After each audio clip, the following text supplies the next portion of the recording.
नमस्कार साथियों, आज एक बहुत ही महत्वपूर्ण टॉपिक को लेकर फिर से मैं आप लोगों के सामने उपस्थित हूँ।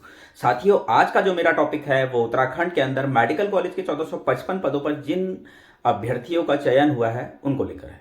साथियों, लंबे समय से सभी लोग इस आस में बैठे थे कि कब पुलिस वेरिफिकेशन होगा, कब हमको ज्वाइनिंग मिलेगी, कब एलआईयू वेरिफिकेशन होगा। तो साथियों, मैं आप लोगों को लगातार इस बात को कह रहा था कि आचार संहिता चल रही है और इसके बाद काम चालू हो जाएगा। तो साथियों, जैसा कि आप सभी जानते हैं, इलेक्शन भी अब कंप्लीट हो चुके हैं, चुनाव के नतीजे भी अब आ चुके हैं और ऐसे में अब सबसे बड़ा सवाल ये है कि आखिर पुलिस वेरिफिकेशन कब होगा और एलआईयू वेरिफिकेशन कब होगा और कब ज्वाइनिंग मिलेगी। ये बहुत बड़ा सवाल बहुत लंबे समय से सभी लोगों को परेशान किए हुए था। तो साथियों, मैं आप लोगों को बताना चाहता हूं कि पुलिस वेरिफिकेशन शुरू हो चुका है और पुलिस वेरिफिकेशन जो है वो 24 तारीख से शुरू हो गया है। 24 तारीख से जो है लोगों के पास कॉल आनी शुरू हो गई है। सभी लोग तैयार रहें, अपने डॉक्यूमेंट्स तैयार रखें। ज़्यादा तो कुछ नहीं मांगा जा रहा है, आधार कार्ड और बिजली का बिल मांगा गया है। हो सकता है बहुत सारे लोग ऐसे होंगे जिनके पास बिजली का बिल नहीं होगा, तो ऑप्शन में कुछ और। अभी जिन लोगों से मेरी बात हुई उन्होंने यही कहा है। बाकी लोगों से क्या क्या मांगा जाता है वो भी पता चलेगा। अभी कुछ लोगों के देहरादून में जो है भी डॉक्यूमेंट वेरिफिकेशन के लिए कॉल आई थी और उनको बताया गया था कि आपको फला जगह पहुंचना है। तो डॉक्यूमेंट वेरिफिकेशन मतलब सॉरी पुलिस वेरिफिकेशन और एलआईयू वेरिफिकेशन का काम शुरू हो चुका है। तो एक इंतज़ार फिर से जो बहुत लंबे समय से लोग कर रहे थे वो लगभग लगभग खत्म होने जा रहा है। देहरादून में जो है पुलिस वेरिफिकेशन एलआईयू वेरिफिकेशन शुरू हो चुका है और जगह भी अब बहुत जल्द जो है ये प्रक्रिया शुरू हो जाएगी। तो आप सभी लोग इस चीज़ के लिए तैयार रहें, अपने डॉक्यूमेंट्स तैयार रखें। डॉक्यूमेंट्स कुछ नहीं करना है। बहुत सारे लोग ये भी कह रहे थे कि क्या क्या डॉक्यूमेंट्स लेंगे, ऐसा कुछ नहीं लगेगा। मैं आपको बता देता हूँ, पुलिस वेरिफिकेशन में बस यही क्लियर किया जाता है कि आप वहाँ रहते हैं या नहीं रहते हैं। जिस जगह भी आप रहते हैं, जो भी आपने एड्रेस लिखा है वहाँ पर आप रहते ही नहीं रहते हैं, अड़ोस पड़ोस से भी पूछा जाता है या फिर, तो मतलब बहुत इतनी बड़ी चीज़ हवा कुछ नहीं होता है, नॉर्मल सा ये वेरिफिकेशन होता है। हाँ, ये उन लोगों के लिए दिक्कत जरूर कर सकता है जो गलत तरीके से जिन्होंने डॉक्यूमेंट्स बनाए हों। हालांकि जितना भी है वेरिफिकेशन में सब कुछ कंप्लीट है, किसी के साथ ऐसा कुछ नहीं हुआ है, सभी लोगों का वेरिफिकेशन बहुत अच्छे से हुआ है। तो आई होप कि सभी के डॉक्यूमेंट्स बिल्कुल करेक्ट होंगे। तो पुलिस वेरिफिकेशन, एलआईयू वेरिफिकेशन, पटवारी वेरिफिकेशन, ये वेरिफिकेशन शुरू हो चुके हैं। आप सभी लोग अपने जो हैं फ़ोन पर इंतज़ार करें कब आपको कॉल आएगी और कॉल आने के बाद आपको जहाँ पर भी जिस नियरेस्ट थाने में या फिर चौकी में जहाँ पर भी बुलाया जाएगा या फिर एलआईओ सॉरी आपके कोतवाली, जो भी आपका नियरेस्ट थाना, चौकी, कोतवाली जो भी होगा वहाँ पर आपका वेरिफिकेशन आएगा, वहीं से आपका वेरिफिकेशन किया जाएगा। तो साथियों, आप सभी लोग निश्चिंत हो जाएं, एक इंतज़ार की घड़ी और ख़त्म हो चुकी है। आप बहुत जल्द ज्वाइनिंग के लिए हम लोग इंतज़ार कर रहे हैं। सुनने में आ रहा है कि वेरिफिकेशन चलता रहेगा और ज्वाइनिंग भी मिल जाएगी। जिस तरीके से हमारे स्वास्थ्य मंत्री डॉक्टर धन सिंह रावत जी ने भी कहा था कि जल्द से जल्द मेडिकल कॉलेजों को नर्सिंग अधिकारी मिल जाएंगे, तो उससे यही लगता है कि फरवरी में हो सकता है कि मंत्री जी सबको ज्वाइनिंग दे दें। अभी तक तो यही उम्मीद लगाई जा रही है, यही कयास लगाए जा रहे हैं कि मंत्री जी शायद फरवरी में जो है सबको ज्वाइनिंग दे दे।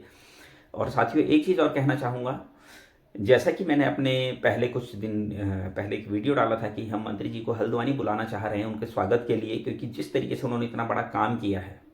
मैंने पिछली वीडियो में भी बताया था कि आज तक की सरकारों ने मिलकर इतनी भर्ती नहीं निकाली जितना हमारे स्वास्थ्य मंत्री डॉक्टर धन सिंह रावत जी ने अकेले ही निकाल दी। तो हमारा भी फर्ज बनता है कि हम उनको अपने मेडिकल कॉलेज में, यहाँ पर जो हमारे शहर में जो मेडिकल कॉलेज है हल्द्वानी में, वहाँ पर उनको बुलाएं, या फिर अल्मोड़ा मेडिकल कॉलेज में उनको बुलाएं, या फिर श्रीनगर मेडिकल कॉलेज में उनको बुलाएं और दून मेडिकल कॉलेज में उनको बुलाएं और उनका स्वागत करें। उन्हीं की बदौलत आज इतने सारे लोगों को जो है स्थायी रोजगार मिल रहा है। और मैं फिर से एक बात कहना चाहूँगा, बहुत सारे लोग ये भी कहेंगे कि ये तो तुम्हारा वो है भाई, हम क्या करें, हमारा तो सिलेक्शन हुआ ही नहीं। तो मैं आपको एक बात कहना चाहूँगा, आप मेरे चैनल पर जाकर देखिएगा किस तरह से संघर्ष किया गया है इन भर्तियों के लिए, इन पदों के लिए, इन भर्तियों को निकलवाने के लिए किस तरह से संघर्ष किया गया है। मंत्री जी ने आप लोगों की राह इतनी आसान कर दी। मंत्री जी ने अपने जन्मदिन के दिन ये साफ साफ ऐलान कर दिया, Haridwar medical college, Pithoragarh medical college और रुद्रपुर मेडिकल कॉलेज में 1000 पदों पर जल्द से जल्द विज्ञप्ति निकाली जाएगी। और उन्होंने ये भी कहा, आप उस वीडियो को ढंग से देखिएगा, मेरे चैनल पर भी है, कि मैं उस भर्ती को भी जो है वर्षवार ही करूंगा।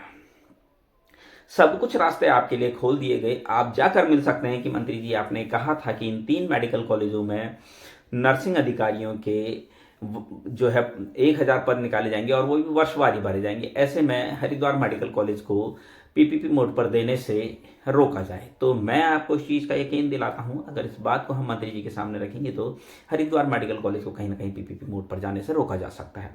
दूसरी बात, हमें निवेदन करना चाहिए मंत्री जी से कि जल्द से जल्द Haridwar medical college, Pithoragarh medical college और रुद्रपुर मेडिकल कॉलेज में नर्सिंग अधिकारियों के 1000 पदों पर जल्द से जल्द विज्ञप्ति जारी की जाए और वर्षवार नियुक्ति दी जाए। तो मैं आपको इस चीज़ का भी यकीन दिलाता हूँ, जिस तरीके से मंत्री जी का विजन है, जिस तरीके से मंत्री जी काम कर रहे हैं, मुझे नहीं लगता बहुत लंबा समय लगेगा। बहुत जल्द इन तीनों मेडिकल कॉलेजों में भी नर्सिंग अधिकारियों के 1000 से ज़्यादा पदों पर, मैं 1000 भी नहीं कह रहा हूँ, 1000 से ज़्यादा पदों पर नर्सिंग अधिकारियों की विज्ञप्ति जारी कर दी जाएगी। लेकिन हमको भी इसके लिए थोड़ा सा जद्दोजहद करनी पड़ेगी, थोड़ा सा हमें भी अपने घरों से निकलना पड़ेगा, मंत्री जी के पास जाना पड़ेगा, थोड़ा सा तो काम करो। अब आप लोगों ने तो कसम खा ली है, नहीं व्हाट्सअप खेलेंगे, दूसरे को गाली देंगे, दूसरे को नाम रखेंगे कि तू कर तब काम होगा। ऐसे नहीं होगा, खुद से भी निकलना पड़ेगा, खुद से भी घर से निकलना पड़ेगा, खुद से भी काम करना पड़ेगा। अगर हम ये सोच ले कि नहीं भाई अगला ही आदमी करेगा, उसी का ठेका है, तो ऐसा नहीं होता है। चीज़ों को समझिए, अपने हक की लड़ाई तो खुद ही लड़नी पड़ेगी ना। हम आ जाते हैं चलिए, या हम भी नहीं आता, कोई और आ जाता है और वो बोलता है एग्जाम कराओ, क्या कर लोगे? फिर आप बोलोगे अरे यार ये तो ऐसा हो रहा है, ये हो रहा। तो खुद से निकलोगे तो अपनी लड़ाई खुद लड़ोगे तो ज़्यादा बेटर होगा। हमने भी लड़ी है, आज तक लड़ते आए हैं, अभी भी लड़ रहे हैं, ऐसा नहीं कि नहीं लड़ रहे हैं, और आगे भी लड़ेंगे, ऐसा भी नहीं कि नहीं लड़ेंगे। लेकिन मैं फिर से एक बात कह रहा हूं, जिन लोगों का चयन नहीं हुआ है वो तो आगे आए। आखिर वो कब घर से निकलना सीखेंगे बाहर? वो तो घर से बाहर निकलना ही नहीं चाह रहे हैं, वो तो कुछ करना ही नहीं चाह रहे हैं। वो अपने घर के, अपने जिले में, अपने जिले के जो संबंधित अधिकारी हैं, डीएम हैं, एसडीएम हैं, सिटी मजिस्ट्रेट हैं, उनके विधायक हैं, उनके सांसद हैं, जितने भी प्रतिनिधि हैं, उनके माध्यम से तो ज्ञापन थे, वो भी नहीं करना चाहते हैं। तो कैसे काम चलेगा? इस तरीके से काम नहीं होते हैं। आप लोगों को भी अपने घरों से निकलना पड़ेगा, तभी काम होगा। आपको मेरी बात भले ही बेकार लग रही होगी अभी, लेकिन संघर्ष तो करना पड़ेगा। जब तक आप अपने लिए खड़े नहीं होंगे तब तक कोई आपके लिए खड़ा नहीं होगा। इस चीज को याद रखिएगा। आप खुद ही एक चीज समझिए ना, आपको रोज रोज खाना पका के कौन देगा? आपको भी तो कुछ करना पड़ेगा ना। आप ये सोचोगे खाना पका के भी दे दे और हमारे आगे भी रख दे और हमारे मुंह में भी डाल दे और चबा भी खुद ही, भाई चबाने का प्रोसेस भी वही कर दे, बस हमारे पेट में चला जाए, ऐसा नहीं होगा ना। थोड़ा सा तो आप भी करिए, कुछ तो प्रोसेस कीजिए, घर से तो निकलिए। कुछ कर ही नहीं रहे कोई। जिन लोगों का सिलेक्शन नहीं, वो क्या कर रहे हैं? क्या वो कभी मंत्री जी से मिले कि 1000 पदों पर जल्द से जल्द विज्ञप्ति जारी की जाए? क्या उन्होंने अपने जिले के माध्यम से, पिथौरागढ़ वालों ने अपने जिले के माध्यम से, या उत्तरकाशी या फिर टिहरी, चमोली, हरिद्वार, आपका अल्मोड़ा, बागेश्वर, चंपावत, यहाँ के जिले जितने भी 13 के 13 जिले हैं, किसी जिले में किसी व्यक्ति द्वारा ज्ञापन दिया गया? मैं नहीं कह रहा हूं देहरादून वालों का ही काम है भाई। क्यों है देहरादून वालों का ही काम? ठीक है, जो राजधानी में रहता है अच्छी बात है, वो करेंगे, लेकिन और लोग भी तो अपने अपने जिलों के माध्यम से करें।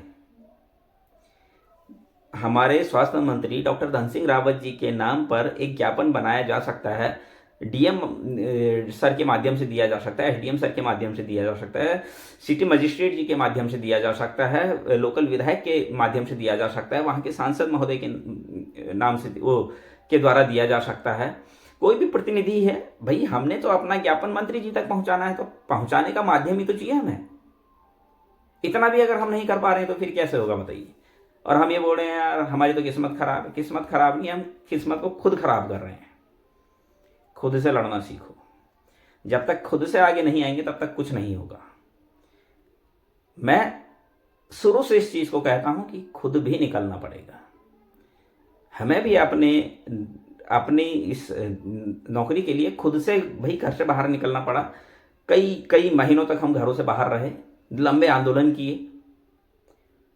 तब जाकर जो है हम सक्सेस हुए, और 1-2 साल में सक्सेस नहीं हुए। अब तो सब कुछ आपके सामने किया कराया रखा हुआ है। हमारे सामने तो तब ये भी नहीं था कि किसी ने घोषणा की हो इतने पदों पर विज्ञप्ति आ जाएगी।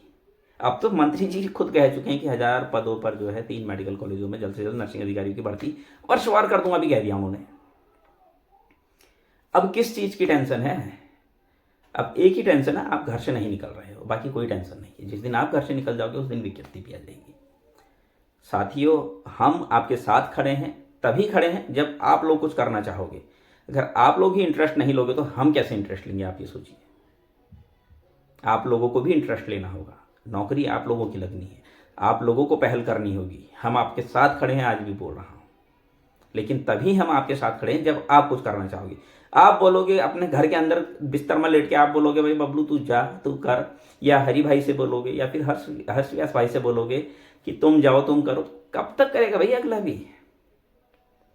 अगला भी तो अपना फ्यूचर देखेगा अपना, भाई उसके भी अपने काम है। जितना उन्होंने करना था उससे कहीं ज्यादा कर दिया सबने, लेकिन अब और आज भी वो मना नहीं करते हैं कोई भी। हरी भाई भी मना नहीं करते हैं, हर्ष व्यास भाई भी मना नहीं करते हैं, मैंने भी कभी मना नहीं किया किसी चीज के लिए। लेकिन आप लोग तो आगे आओ। विजय चौहान भाई भी कभी मना नहीं करते हैं, विजय भाई भी लगातार लगे रहते हैं। तो सबसे पहले क्या करना होगा, आप लोगों को घरों से निकलना होगा, तभी कुछ होगा। और साथियों, मैं अभी भी आपको एक ही चीज कह रहा हूं, जब तक आप घरों से नहीं निकलोगे तब तक ये विज्ञप्ति नहीं आएगी। वर्षवार के लिए भी आपको आगे आना होगा। मंत्री जी ने सब कुछ अपने जन्मदिन के दिन कहा है, बस आपको थोड़ी सी मेहनत करनी है, और थोड़ी सी मेहनत आपकी ज़िंदगी संवार सकती है। सरकारी सेवाओं में आने का एक बहुत बड़ा चांस आपके पास है। आप चाहे तो उस चांस को भुना लीजिए, चाहे तो छोड़ दीजिए, मर्जी आपकी है। डिसाइड आपने करना है आपने कहाँ जाना है। आपने ज़िंदगी भर प्राइवेट नौकरी करनी है या फिर सरकारी सेवा में आना है। और मैं अपने अब जितने भी आगे की वीडियो है मैं उनमें बताऊंगा किस किस तरीके से कितने कितने लोगों का इन 1000 पदों में सिलेक्शन हो सकता है, किसका नहीं हो सकता है, किन किन लोगों को मेहनत करनी चाहिए, किन किन लोगों को जो है किस किस तरीके से जो है सिलेक्शन हो सकते हैं। क्योंकि आगे की जो राह है अब सभी के लिए बहुत मुश्किल हो चुकी है। तो साथियों, आगे भी मैं इसी तरह की जानकारी आप लोगों के लिए लेकर आता रहूँगा। तब तक के लिए धन्यवाद।